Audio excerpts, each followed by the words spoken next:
Pemirsa, hujan dan angin kencang hari Jumat melanda kota Melaboh, Aceh Barat, Aceh. Akibatnya sebuah kapal penarik tongkang terhempas ke daratan dan menghantam sebuah kafe di pinggir pantai.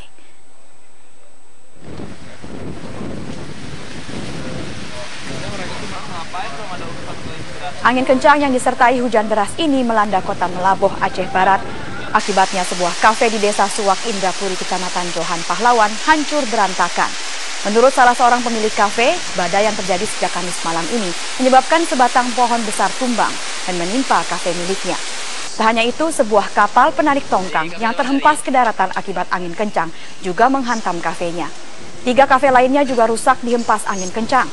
Angin kencang juga merusakkan sejumlah rumah warga dan menumbangkan beberapa pohon besar, baliho, serta billboard di Jalan Nasional Kota Melaboh. Kerugian akibat angin kencang ini ditaksir mencapai ratusan juta rupiah.